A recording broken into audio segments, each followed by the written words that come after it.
Hello everyone, I am your teacher for this particular video. Let me explain this particular topic to you. So आज जो हम इस particular video में discuss कर रहे हैं वो है आपका चैप्टर इलेक्ट्रोकेमिस्ट्री का, जो कि एनसीईआरटी क्लास 12 यूनिट 3 है। और उसमें जो हम डिस्कस कर रहे हैं conductance of electrolytic solutions, right. और इसमें हम देख रहे हैं कि आपका measurement of conductivity of ionic solution किस तरीके से किया जाता है। तो यहाँ पे बेसिकली हम 3 पॉइंट्स कवर करेंगे। सबसे पहले मेजरमेंट कैसे किया जाएगा कंडक्टिविटी का कोई भी आयनिक सॉल्यूशन के लिए। फिर जो है हम डिफाइन करेंगे कि सेल कांस्टेंट क्या होता है, और आखिर में मोलर कंडक्टिविटी के बारे में देखेंगे। सो चालू करते हैं। तो जब कभी भी आप मेजरमेंट ले रहे हैं तो बेसिकली दो इश्यूज आते हैं। So measurement of conductivity of ionic solution. तो दो मेजर इश्यूज आते हैं। क्या है? So there are two issues to deal. Issue number 1 कि आपका यहाँ पे जो भी आयनिक सॉल्यूशन है उसका जो कॉन्सेंट्रेशन है वो आपका चेंज होता रहेगा। So concentration of solution changes as electrolysis take place, right. तो जैसे जैसे आपका इलेक्ट्रोलिसिस होगा वैसे वैसे आपका कॉन्सेंट्रेशन चेंज होगा, right, which affects the conductivity.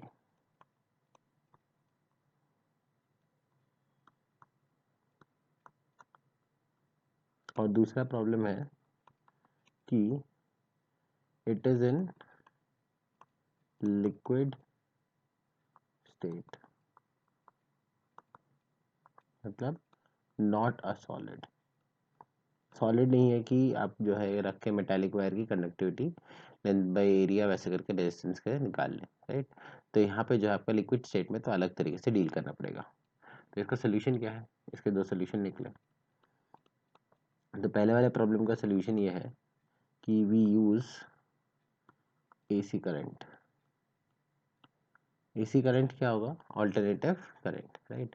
Alternating current से आपका एसी यहाँ पे जो है आपका करंट जो है ऑल्टरनेटिंग रहेगा, राइट। अगर करंट ऑल्टरनेटिंग रहेगा तो अगर मान लीजिए आपका ये कैथोड है तो दूसरे सेकंड के लिए ये दूसरा वाला कैथोड हो जाएगा, राइट। तो ये एनोड और कैथोड जो आपके स्विच होते रहेंगे तो कॉन्सेंट्रेशन जो है आपका नियर अबाउट सेम रहेगा, राइट। अच्छा, सेकंड प्रॉब्लम को डील करने के लिए we design a special type of conductivity cell. तो हम जो है स्पेशल टाइप का कंडक्टिविटी सेल बनाते हैं। ये दो आपके डिफरेंट टाइप्स है जो यहाँ डायग्राम में दिए हैं, जिसमें कि आप जो है सोल्यूशन यहाँ पे डालिए, यहाँ पे भर दीजिए।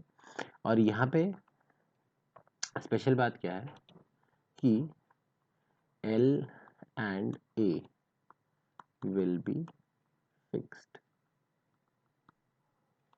राइट। तो यहाँ पे जो आपका लेंथ है इन दोनों के बीच का वो, और इसका जो क्रॉस सेक्शन एरिया है वो दोनों के दोनों आपके फिक्स्ड है। तो आप जो है L और A, राइट, जो भी आपके रेजिस्टेंस में आते हैं वो चीज़ आपके फिक्स हो जाएंगे और आप पता लगा सकते हैं।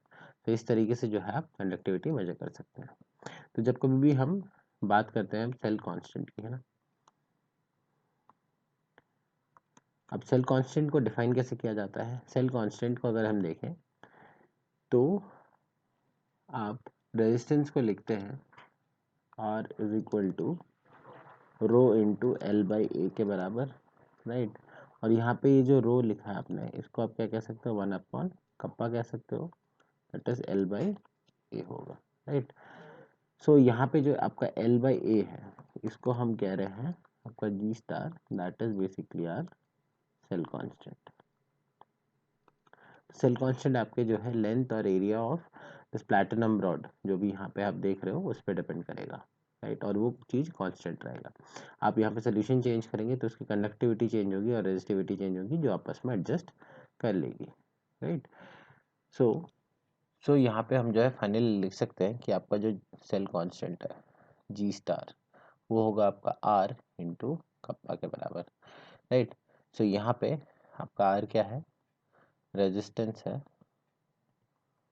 और यहाँ पे कप्पा क्या है, आपका कंडक्टिविटी है, right.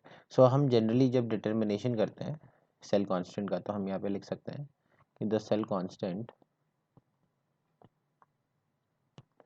is determined from the conductivity and resistance of known solution। तो कोई नॉन सोल्यूशन के अगेंस्ट जो है आपका ये सेल कांस्टेंट जो है आपका मेजर किया जाता है। तो ये हुआ आपका बात सेल कांस्टेंट के रिलेटेड। अब हम आगे बढ़ते हैं और डिस्कशन को आगे बढ़ाते हैं मोलार कंडक्टिविटी की तरफ।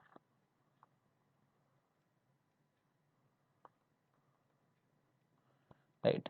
सो अब डिस्कशन करते हैं कि मोलार कंडक्टिविटी की ज़रूरत क्यों है। तो यहाँ हम लिखेंगे कि the conduction of different electrolyte solution varies due to, तो आपका वेरी क्यों होता है, राइट, उसका रीज़न देखते हैं। Due to ease of release of ion के वजह से कह सकते हो आप, राइट। सेकंड आप कह सकते हो कि चार्ज ऑन आयंस पे डिपेंड करता है वो चीज़, राइट। सी आप कह सकते हो कॉन्सेंट्रेशन ऑफ आयन पे डिपेंड करता है, राइट। इसीलिए हमारे पास एक नीड था कि हम जो है स्टैंडर्डाइज कर दें। तो हमने यहाँ बोला hence molar conductivity is introduced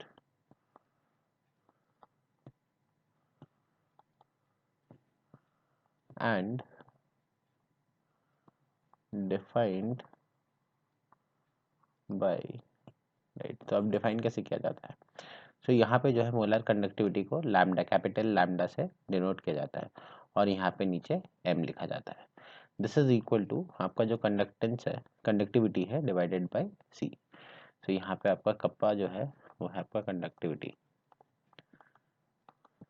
और c है आपका कॉन्सेंट्रेशन ऑफ सोल्यूशन, या कॉन्सेंट्रेशन ऑफ इलेक्ट्रोलाइट कह लीजिए। जो है डिस्कशन आगे बढ़ाते हैं आपके यूनिट्स के ऊपर, राइट। तो अब अगर यूनिट्स पे ध्यान दें तो यूनिट ऑफ कंडक्टिविटी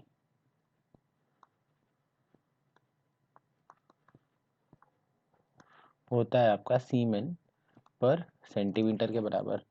और अगर कॉन्सेंट्रेशन ऑफ सोल्यूशन जब हम मेजर करते हैं, कॉन्सेंट्रेशन ऑफ सोल्यूशन मतलब मोलारिटी, राइट। सो मोलारिटी होती है आपकी मोल्स पर लीटर, है ना। और अगर हम यहाँ ध्यान दें, आपकी जो मोलार कंडक्टिविटी है, अगर उसको कंडक्टिविटी से अपने मैच करना है, तो आपको ये क्या आएगा, सेंटीमीटर पर, सॉरी सीमेन पर सेंटीमीटर डिवाइडेड बाय आपका मोल्स, है ना। मोलर कॉन्सेंट्रेशन है तो मोल पर सेंटीमीटर क्यूब। तो यहाँ से हमें जो है कैंसिल करके आया सीमेन सेंटीमीटर स्क्वायर पर मोल। तो यहाँ पे जो है आपका मोल्स पर लीटर में होता है, और यहाँ पे सेंटीमीटर चाहिए। तो हम जो है कहेंगे कि since 1 centimetre cube is equal to आपका कितना लीटर होगा, 1 डिवाइडेड बाई 1000 लीटर्स के बराबर, राइट। और यहाँ पे डिवाइडेड बाई लीटर ही है, यहाँ पे जो है 1000 जो है आ जाएगा। तो हम कहेंगे कि अगर आप ऐसा यूनिट्स, अगर यूनिट्स सही से लगाओगे, तो यहाँ पे कप्पा अगर आपने सीमेन पर सेंटीमीटर में लिया है, और आपने जो कॉन्सेंट्रेशन है वो आपने मोलारिटी लिया है, right. So molarity is basically mole per litre. तो जो है आप यहाँ पे 1000 से इसको मल्टीप्लाई करते हैं, राइट। अगर आप इसको 1000 से मल्टीप्लाई करेंगे तो यहाँ पे आपका यूनिट आ जाएगा सीमेन सेंटीमीटर स्क्वायर पर मोल, और ये इस तरीके से डिफाइन हो जाएगा। So I hope you have understood the explanation of this particular topic. Thank you.